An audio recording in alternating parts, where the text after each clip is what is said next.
या बातमीपत्राचे प्रायोजक आहे पूर्व विभागातील नावाजलेले उद्योजक श्री राजय्या प्रभाकर गज्जाम यांचे प्रभाकर स्टील, प्रोप्रायटर राजय्या गज्जाम, 94 23 59 12 59. चंदनाच्या झाडांचं बेकायदा दोहन. चंदनाचे वृक्ष तोडण्यास मनाई आहे. वन विभागाकडून अनेक अटींची पूर्तता केल्यानंतर काही प्रमाणात या वृक्षांचं दोहन करण्यास परवानगी मिळू शकते.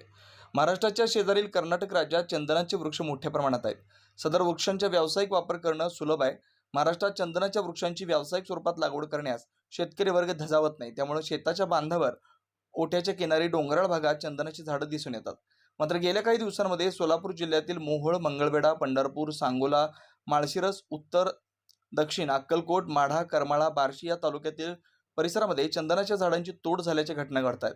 तसेच झाड पक्व झालंय की याचा शोध घेण्याकरता जमिनीपासून काही अंतरावर झाडाच्या खोडावरती गिरमिटने पाडल्याच्या खुणा अनेक झाडीवरती दिसून येतात. चंदन हे मौल्यवान वृक्षामध्ये गणलं जातं.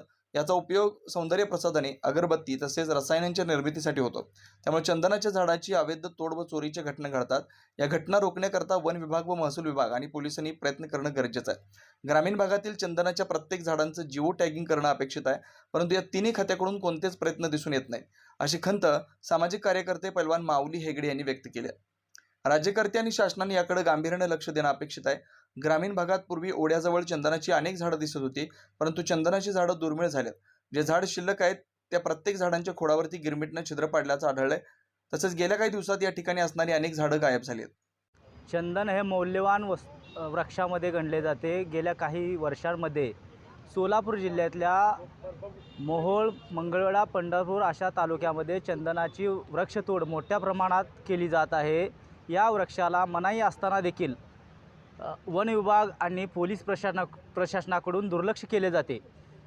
जी चंदनाची झाडे 10 वर्षापूर्वी सोलापूर जिल्ह्यामध्ये ओढ्याच्या कडेला, नदीच्या किनारी दिसत होती, ती आत्ता दुर्मिळ झाली आहेत.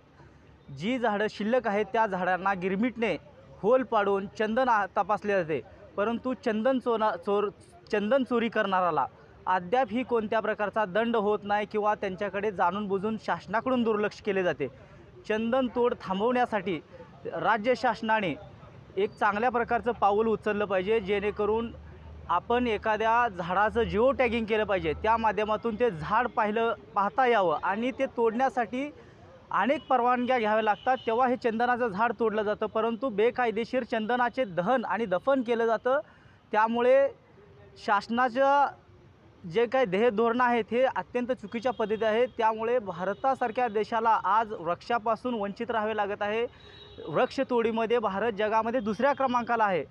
परंतु शासन एका बाजूला आपण पाहत असाल की शासनाला वृक्षतोडीबाबत कोणतीच दयामाया नाही.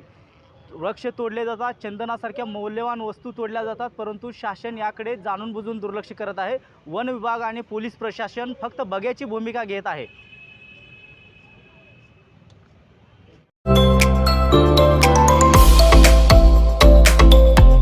Doctor Kothe's gastro liver care and GI endoscopy centre. Doctor Suryaprakash Rajesh कोठे, पोट, लिव्हर व आतडी विकार तज्ञ. डॉक्टर कोठेज सेंटरमध्ये उपलब्ध सुविधा: लिव्हर विकार व सर्व प्रकारच्या कावीळवर उपचार, पोटदुखी, आम्लपित्त, ऍसिडिटी, अल्सर, पित्ताशयातील खडे व स्वादुपिंडाचे विकार, आतडी व पोटाचे कॅन्सर, जुलाब, बद्धकोष्ठता, रक्ताची उलटी, गिळण्याच्या त्रासावर उपचार. याशिवाय गॅस्ट्रोस्कोपी, अन्ननलिका व जठरावरील तपासणी व उपचार, मोठ्या आतडीच्या विकारावरील तपासणी व उपचार, पॅथॉलॉजी लॅबची सोय, capsule endoscopy, ERCP, ventilator available, sonography available, pharmacy, ICU वॉर्डची सोय, रुग्णांना ऍडमिट करण्याची सोय. डॉक्टर कोटेज gastro liver care and GI endoscopy centre, 119-1 Morarji Peth, 4 पुतळा समोर, हॉटेल सिटी शेजारी, पार्क चौक, सोलापूर. 0217 26 27 004 74 14 96 96 64.